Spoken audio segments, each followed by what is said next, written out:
वो वीडियो उसको ना भेजती ताबिश खान की, तो शायद वो ईमान फरोश इमरान प्रतापगढ़ी उस पर स्ट्राइक ना मारता। मैं रमज़ान में नहीं आना चाहती, लेकिन मेरी एक गलती की वजह से आज दलित समाजों का जो चैनल है वो बहुत ज़्यादा मुसीबत में है, बहुत ज़्यादा उसमें है। और लगातार अभी भी इमरान प्रतापगढ़ी उसको धमकियाँ देता है कि वो ये कर देगा, वो कर देगा, एमन रिजवी से बोलो, मैं माफ़ी मांगूं। और अभी भी मेरी पोस्ट पर आकर बहुत सारे उसके जो पेडिड हैं, मैंने उस दिन परसों कलाम पाक उठाया तो उसमें भी बोल रहे थे कि मैं झूठी औरत हूँ और मैंने झूठा कलाम पाक उठाया, जबकि खुदा गवाह है मैंने लाइफ में कभी कलाम पाक नहीं उठाया, झूठा तो कभी भी नहीं उठाया।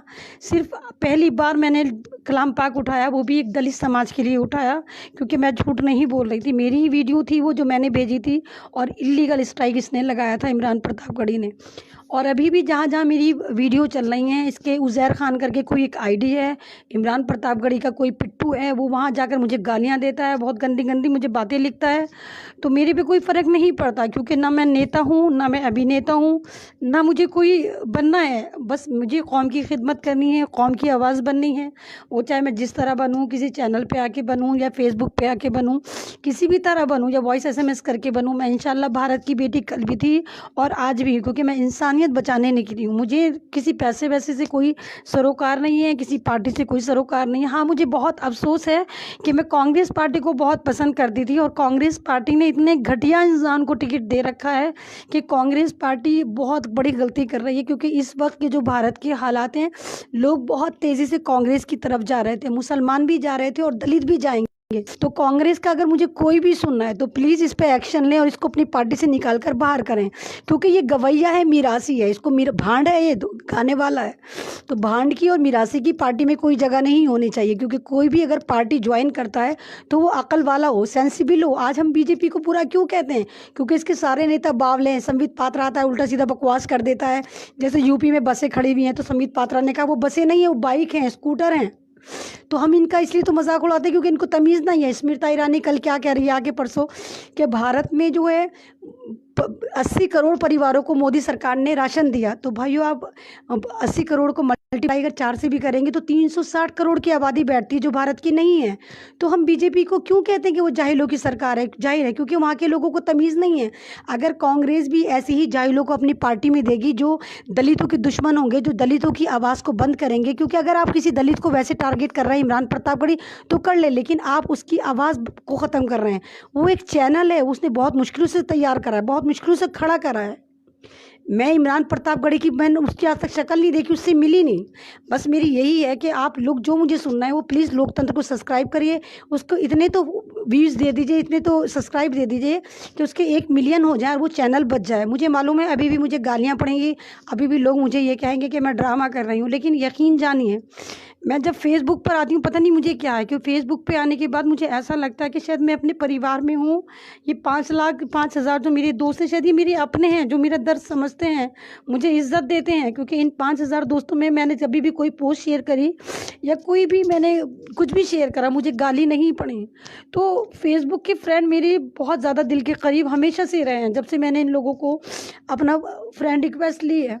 तो अल्लाह का शुक्र है, मुझे कभी अभी तक फेसबुक से कोई कंप्लेन नहीं है कि मेरे साथ कोई बदतमीज़ी नहीं हुई है। हर एक मुझे बहन बहन करके बात करता है, मुझसे जो बड़े हैं वो मुझसे बेटी बेटी करके बात करते हैं। वो तो पहली बार मुझे ऐसा हो रहा है कि इमरान प्रतापगढ़ी के जितने पालतू मुसलमान इसने कुत्ते पाल रखे हैं, ये मुझे आके डिफरेंट साइड पे गालियाँ देते हैं और मुझसे बर्दाश्त नहीं होता, क्योंकि मैं गलत नहीं हूँ, मैं झूठी नहीं हूँ, मैंने कभी झूठ नहीं बोला। मैं कितनी भी मेरी वीडियो आती हैं, अगर वो मिलियन में चल रही हैं तो आप उनको इसलिए देखते हैं क्योंकि मैं फैक्ट से बात करती हूँ, मैं सच्चाई से बात करती हूँ, मैं सच्ची बात करती हूँ। तो मुझे बहुत बुरा लगता है कि जब वो लोग मुझे आके गालियाँ देते हैं, कहते हैं कि मैं पैसे लेके इमरान प्रतापगढ़ी को बदनाम कर रही हूँ।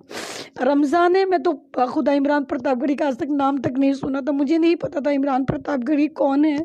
जब मुझे देव चौधरी ने स्क्रीनशॉट भेजा कि इमरान प्रतापगढ़ी कोई शायर है, दीदी इसने आप वाली वीडियो पे स्ट्राइक मार दिया, तब मेरे पैरों के नीचे से ज़मीन निकली कि मुझसे कितनी बड़ी गलती हो गई, काश मैं वो वीडियो ना भेजती। और चैनल भी खतरे में गया और मेरी इज्जत का भी 2 कौड़े का इसने मेरी 2 कौड़े की इज्जत कर रखी है इसने मेरी। मुझे इतनी गालियाँ दे, इतनी गालियाँ मुझे फेसबुक पे आती हैं, व्हाट्सएप पे उल्टे सीधे SMS पता नहीं कहाँ से मुझे ये करवाता है। लेकिन ठीक है, कोई बात नहीं, कुछ नहीं, चलिए। लेकिन मैं फिर भी दलितों की आवाज़ बनी रहूँगी, उनके लिए खड़ी रहूँगी। मैं नहीं चाहती कि मैं रमज़ान में आऊँ, मैं रमज़ान में आके आपसे बातें करूँ, लेकिन मेरी वजह से एक दलित का चैनल जा रहा है। शायद मैं अपने आप को ज़िंदगी भर माफ़ नहीं कर पाऊँगी कि मैंने जिसने आज तक एक चींटी तक को नहीं मारा, मैंने कभी किसी को नहीं मारा। मैं इतना मतलब इंसानियत से प्यार करती हूँ। आज मेरी वजह से एक चैनल जा रहा है, मेरी वजह से इमरान प्रतापगढ़ी जो मेरा जैसा है, नाम उसका इमरान है, मुसलमान कम्युनिटी से आता है, उसने दलित चैनल पे स्ट्राइक मार दिया है। और सबसे बड़ी अफसोस की बात है कि वो कांग्रेस से है। 40 दिन हो गए उसे परेशान करते हुए, लेकिन कहीं कोई सुनवाई नहीं है। और वैसे कहते हैं हाँ हम तुम्हारे साथ हैं, एमएनएसवी हम तुम्हारे साथ हैं, दलित समाज हम तुम्हारे साथ हैं। तो कौन किसके साथ किस तरह है? नहीं है कोई, सिर्फ सब आते हैं, ट्यूटर करते हैं और चले जाते हैं। मैंने कभी किसी का बुरा नहीं सोचा, मैंने कभी किसी का बुरा नहीं करा, ना मैंने किसी का बुरा करूँगी। मैं कोई नेता नहीं हूँ, मैं वेरी फर्स्ट डे से कह रही हूँ, मैं फ्रीडम फाइटर के ख़ानदान से हूँ। ये मेरी गलती है कि मेरे दादा परदादा इस भारत को बचाने के लिए मर गए थे। हाँ मैं गुनाहगार हूँ, शायद मैं गुनाहगार हूँ कि मुझे भी भारत और भारतीयों की तरह बेइज्जत हो जाना चाहिए। लोग मर रहे हैं, मुझे भी देखते रहना चाहिए, हाँ मर रहे हैं, चाहिए मर जाए। मुझसे नहीं देखा जाता कोई मरता हुआ, मुझसे नहीं देखा जाता किसी पे जुल्म होता हुआ, चाहे वो हिंदू पे हो, चाहे वो मुसलमान पे हो, चाहे वो सिखों पे हो, चाहे वो दलितों पे हो। मैं सबके लिए ऐसे ही आवाज़ बनती हूँ, लेकिन क्या मिला मुझे आवाज़ बनकर? इस इमरान प्रतापगढ़ी ने क्या करा मेरे साथ, क्या करा लोकतंत्र टीवी के साथ? इस तरह होगा कोई भी कांग्रेसी आगे क्यों नहीं आता? इतनी अच्छी पार्टी है कांग्रेस की, क्यों उसको निकाल कर बाहर नहीं करती अपनी पार्टी से? क्यों ये शर फैला रहा है? क्यों ये ओवैसी साहब को गालियां दे रहा है? क्यों दे रहा है ओवैसी साहब को गालियां? क्यों ये मरकज पे आगे इसने बदतमीजी करी, मरकज के आगे इसने मौलाना साद के बारे में इतना गलत कहा, तो इतना फिरौन कैसे हो गया ये? आपने इसको इतना फिरौन कैसे बना दिया? इतनी इज्जत कैसे दे दी आपने इस मीरासी को कि ये फिरौन हो गया? कैसे हो गया फिरौन ये? क्यों ये नमरूद हो गया? क्यों आप लोग इसके लिए नहीं हैशटैग चलाते? क्यों नहीं कहते तू फर्जी इमरान प्रतापगढ़ी है, तू मुसलमान नहीं है, तू सच में आरएसएस का एजेंट है? तूने 40 दिन हो गए मेरी जिंदगी अजाब कर दी है इसने मेरी जिंदगी। और कसम से अगर मैंने खुदकुशी करी, मैं खुदकुशी कर लूंगी। अगर मेरी इतनी बेइज्जती होती रही, मैं खुदकुशी कर लूंगी। मैं अगर इसने मेरे साथ ऐसा करा, और इसके जिम्मेदार यही होगा, यही होगा। एफआईआर करके मरूंगी मैं उसके ऊपर। मैं बहुत आजिज आ गई अपनी जिंदगी से। मैंने किसी के साथ बुरा नहीं करा, फिर भी इसने मेरी इतनी बेइज्जती कर रखी है। मुझे बाजारू औरत बोलता है।